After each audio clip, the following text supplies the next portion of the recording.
Sir ಈಗ ಅವರು ಮುಖ್ಯ ಡೆಪ್ಟಿ CM ಆಗಿರಲಿ ಏನೇ ಆಗಿರಲಿ ಅದು ಪಕ್ಷದಿಂದ ಮಾತ್ರ ಆಗಿರೋದು.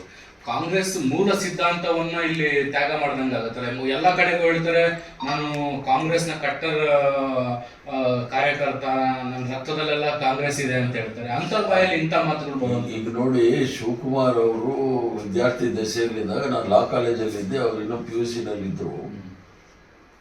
ಆಗ್ಲಿಂದ ನಾನು ನೋಡಿದ್ದೀನಿ. ಈಗಾಗಲೇ ಹೇಳಿದ್ನಲ್ಲ, ಅವ್ರಿಗೆ ಹಲವಾರು ಮುಖಗಳಿದೆ. ಕೃಷಿಕರು, ವ್ಯಾಪಾರಸ್ಥರು, ಉದ್ಯೋಗಿಗಳು, ಎಜುಕೇಷನಿಸ್ಟು ಅಂತ ಎಲ್ಲ ಇದೆ. ಒಂದು ರಾಜಕಾರಣಿ ಕೂಡ ಇದೆ.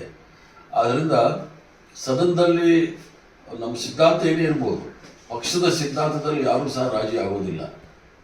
ಮಹಾತ್ಮ ಗಾಂಧಿಯವ್ರನ್ನ ಕೊಂದಂಥ ಜನಗಳ ಸಂಬಂಧ ಇರ್ತಕ್ಕಂಥ ಸಂಘಟನೆಗಳಲ್ಲಿ ಇದು ಸಂಘ ಪ್ರಾರ್ಥನೆ ಮಾಡೋದು ಸರಿ ಇಲ್ಲ.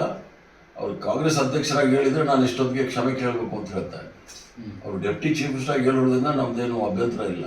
ಕಾಂಗ್ರೆಸ್ ಅಧ್ಯಕ್ಷರಾಗಿ ಹೇಳಿದರೆ ನಾನೇ ಮೊಟ್ಟ ಮೊದಲಿಗೆ ಅವ್ರಿಗೆ ಕ್ಷಮೆ ಕೇಳಬೇಕಾಗುತ್ತೆ ಕಾಂಗ್ರೆಸ್ ಅವ್ರನ್ನ ಅಂತ ಹೇಳ್ತಾರೆ. ಕೆಲವು ಚರ್ಚೆಗಳು ಸರ್, ಈಗ DK ಶಿವಕುಮಾರ್ ಅವರು ಒಂದು ಕಾಲು ಕಾಂಗ್ರೆಸ್ ಹೊರಗಿಟ್ಟಿದ್ದಾರೆ. ಮುಖ್ಯಮಂತ್ರಿ ಮಾಡ್ತಾ ಇದ್ರು ಅವ್ರು ಬಹುಶಃ BJP ಸೇರ್ಬೋದು, ಮಹಾರಾಷ್ಟ್ರದ ರೀತಿಯಾದಂಥ ಬೆಳವಣಿಗೆಗಳಾಗ್ಬೋದು ಅನ್ನುವಂಥ ವಿಶ್ಲೇಷಣೆ. ಕಾಂಗ್ರೆಸ್ ಪಕ್ಷದಲ್ಲಿ ಇದನ್ನು ನಾವು ಭಾಳ ವರ್ಷದಿಂದ ನೋಡಿದ್ದೀವಿ, ಏನು ಹೊಸದೇನಲ್ಲ. ಎಷ್ಟೋ ಜನ ಹೋಗಿದ್ದಾರೆ, ಬಂದಿದ್ದಾರೆ, ಹೋಗ್ತಾ ಇರ್ತಾರೆ, ಬರ್ತಾ ಇರ್ತಾರೆ. ಆ ಧೈರ್ಯ ಅವ್ರು ಮಾಡೋದಿಲ್ಲ ಅಂತ ನನಗೆ ಅನಿಸುತ್ತೆ.